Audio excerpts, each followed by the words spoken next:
So for my web video, I decided to talk to my dad about how he's seen social media impact his way of work.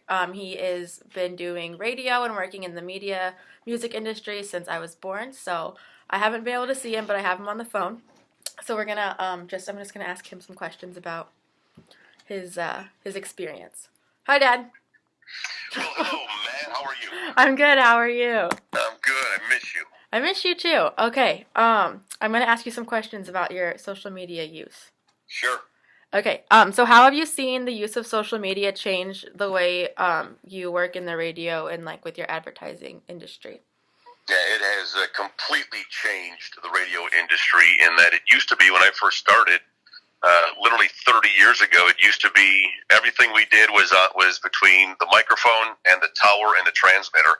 And now there are just so many more avenues and not just Facebook. I mean, it is so crazy now. We have an entire digital department that is now part of our company that has 7 people that do nothing but manage and work on our digital platforms to, take videos and Facebook live streams and, I mean, just all sorts of things. It has really completely changed the radio industry. So do you see any of the aspects and things that you were taught when you went to school and how you like learned to do your job change or like completely disappear by the use of social media taking over anything? I don't know if it's disappeared. It's certainly taken some of the importance away from it. I mean, it's pretty sad and odd. And honestly, being an old guy in the business, it's hard for me to learn the new tricks. I don't utilize social media as much as I should. But it isn't just about what we say on the radio anymore like it used to be. That used to be the only thing.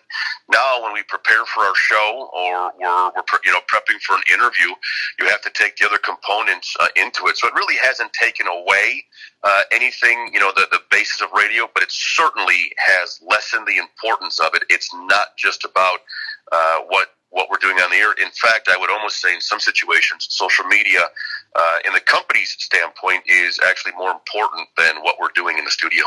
Have you found it difficult because one of the things I learned when I was doing J school is that anybody can be a journalist because they can just get on if they see an accident or post or tweet.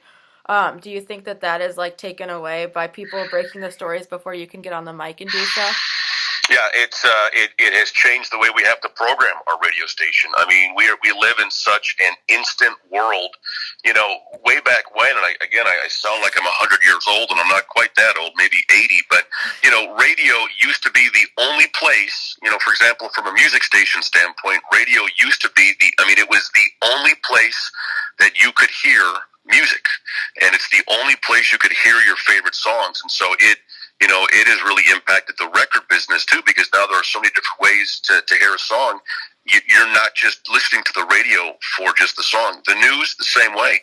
We live in an instant world, and even me being a morning, talk show host on a news talk radio station, we're getting news updates throughout the day. So by the time I get back on the air tomorrow, anything that broke today, people already know about it. I'm not breaking that news, so I've got to dig deeper, find different angles of a story that maybe they haven't heard. They know what the news story is. They know what President Trump said today. They know that Roy Moore lost the Alabama special election. So my job now is to dig deeper and find avenues and angles that listeners haven't heard yet to give them a reason to listen to me. Because if it's just for the straight news, they've heard it already.